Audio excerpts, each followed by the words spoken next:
guys, today I will teach you how to use JavaScript.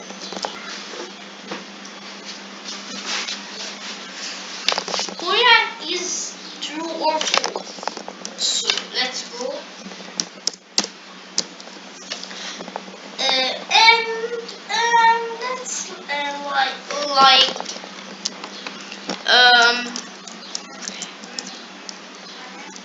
Boolean is true or false.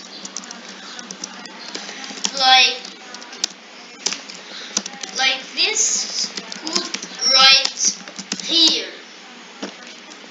Sprite dot visible